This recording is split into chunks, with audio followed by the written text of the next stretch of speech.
अरे बाप रे, किती उतारी झाली, कसं धंदा व्हायचा. कॉल करून बघू बरं का आपण.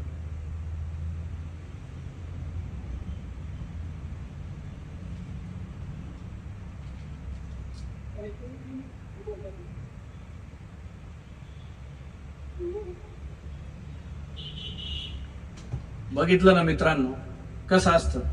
फोन करतोय तो स्विच ऑफ, असं कुठपर्यंत चालायचं.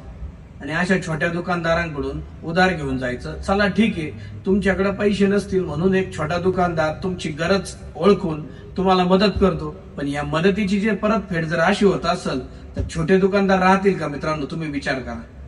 अहो, एक तर या ऑनलाईनच्या जमान्यामध्ये तशी पण छोट्या दुकानदारांची पूर्ण वाट लागलेली आहे. तरी पण पोटात पोट घालून छोटा दुकानदार काहीतरी धंदा करण्याचा प्रयत्न करतो आणि ही अशी वेळ येते. मग विश्वास ठेवायचा तर ठेवायचा कुणावर? विचार करा. तुम्हाला तुमच्या गावात जत्रा असेल, तुमच्या गावामध्ये काही उत्साह असेल, त्यावेळी छोट्या दुकानदारांकडून तुम्ही हमखासपणे वर्गणीसाठी येतात. छोटा दुकानदार काही का होईना फुल फुलाची पाकळी वर्गणी देतो आणि तुमची गरज असेल तर उधारही देतो. पण उधार देऊन जर तुम्ही असं भिकाऱ्यासारखं दुकानदाराला करायला लावत असेल तर हा छोटा दुकानदार टिकल का मित्रांनो? याचा विचार करा. देतो, करतो, पळून चाललो का? अरे बास.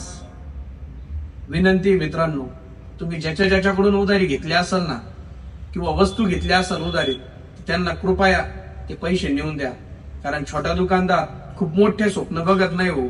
फक्त त्याचं घर चालल एवढेच त्याचं स्वप्न असतं. तेव्हा आपल्यावरून जग ओळखा.